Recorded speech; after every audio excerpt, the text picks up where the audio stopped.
আসসালামু আলাইকুম। কালকে রাতের বেলায় একটা ভয়ঙ্কর খবর দেখলাম। তখন টকশোতে ছিলাম, দেশ টেলিভিশনে। যার কারণে তাৎক্ষণিকভাবে বিশ্লেষণ করতে পারিনি।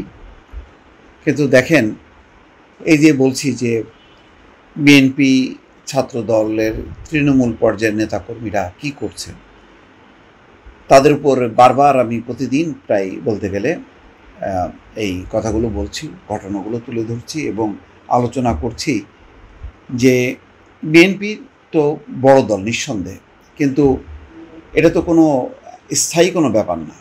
দলের সুনাম বাড়বে, একটা পরিবর্তন হবে, এই এক বছরও হয়নি। জুলাই আগস্টের একটা গণঅভ্যুত্থান হয়েছে।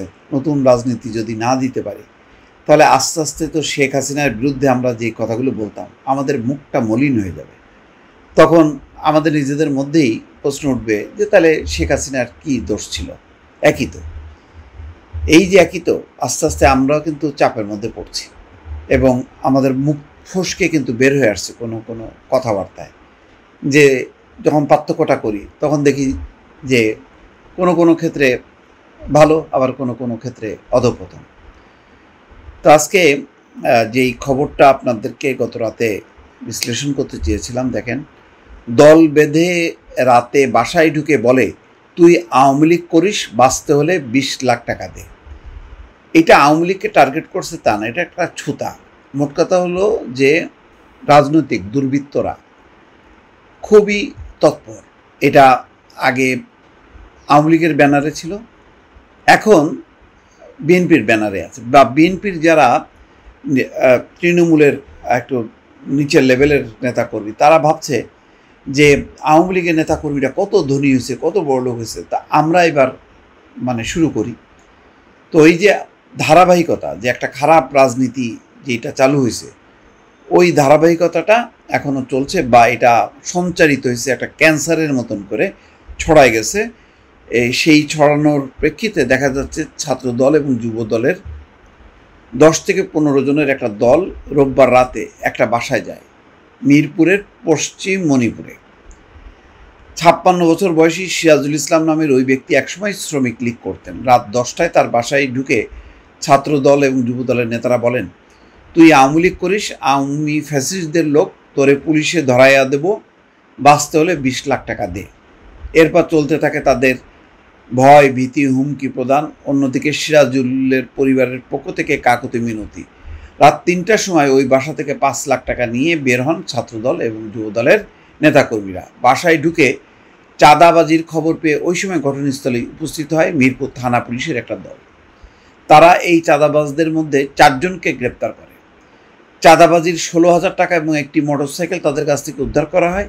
বাকি টাকা নিয়ে পালিয়ে যান ওই দলে থাকা অন্যরা।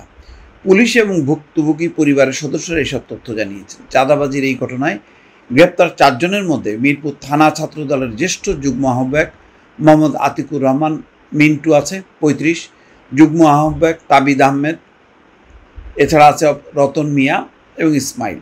এই বিষয়ে ভারপ্রাপ্ত কর্মকর্তা মিরপুর মডেল থানা, তিনি বলেন, গতকাল গভীর রাতে মণিপুর এলাকা থেকে তার সরকারি নম্বরে ফোন করে জানানো হয়েছিল পুলিশ পরিচয়ে সিরাজুলের কাছে চাঁদাবাজি হচ্ছে। এরপরই মিরপুর থানার পুলিশ ঘটনাস্থলে যায়। খবর পেয়ে র্যাবও সেখানে পৌঁছে, তখন ধাওয়া দিয়ে 4 জনকে গ্রেপ্তার করা হয়। সিরাজুল ইসলামের স্ত্রী জাহানার ইসলাম বাদী হয়ে গ্রেপ্তার 4 জন সহ অজ্ঞাত পরিচয়ের 8-10 জনকে আসামি করে মামলা করেছে এবং যাদেরকে আটক করেছে তাদের সিএমএম আদালতের মাধ্যমে কারাগারে পাঠানো হয়। জাহানার ইসলাম বলেন, রোববার রাত 10টার দিকে গ্রেপ্তার করা সহ পলাতক আসামিরা বাসার প্রধান ফটকে এসে কলিং বেল টিপে। এ সময় পরিচয় জেনে দরজা খুলে দিলে তারা বাসায় ঢুকে সিরাজুল ইসলাম এবং তার স্ত্রীকে জিম্মি করে। তারা সিরাজুল ইসলামকে বলেন, তুই আওয়ামী লীগ করিস, আওয়ামী ফ্যাসিস্টের লোক, তোরে পুলিশ দিয়ে ধরায় দেব, ভয়ভীতি দেখান। তারা সিরাজুলের কাছে 20 লাখ টাকা চাঁদা চান। চাঁদা দেওয়া না হলে তাদেরকে প্রাণে মেরে ফেলবে, এরকম হুমকি দেয়। তারা প্রাণ বাঁচাতে তাদের কাছে থাকা 20,000 টাকা আসামিদের কাছে তুলে দেন। এই সময় আসামিরা বাকি টাকা পরিশোধের জন্য চাপ সৃষ্টি করতে থাকেন। সিরাজুল এবং তার স্ত্রী উপায়ন্ত না দেখে ওই বাড়ির 4র্থ তলার বাসিন্দার কাছ থেকে 3 লাখ টাকা ঋণ নেন। ওই টাকা পেয়েও আসামিরা বাকি টাকার জন্য চাপ দিতে থাকে। তখন সিরাজুল তার মোবাইল ব্যাংকিংয়ে থাকা 30,000 টাকা আসামিদের দেন। এতে তারা শান্ত না হয়ে আরও টাকা চান।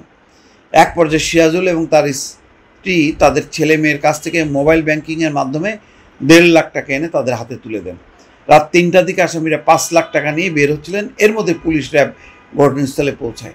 এ সময় আসামিরা এদিক ওদিক দৌড়ে পালানোর চেষ্টা করেন। তখন পুলিশ এবং র্যাব 4 আসামিকে গ্রেপ্তার করতে সক্ষম হন, অন্যরা পালিয়ে যান। এই হচ্ছে ঘটনাটা। এই ঘটনার থেকে কি বুঝলেন? তাহলে এই ঘটনায় মনে করেন পুলিশকে খবর দেওয়া হলো, পুলিশ আসছে, আর পুলিশে খবর পাচ্ছে না, র্যাব খবর পাচ্ছে না, এরকম কত ঘটনা ঘটছে প্রতিনিয়ত। দর্শক কল্পনা করেন।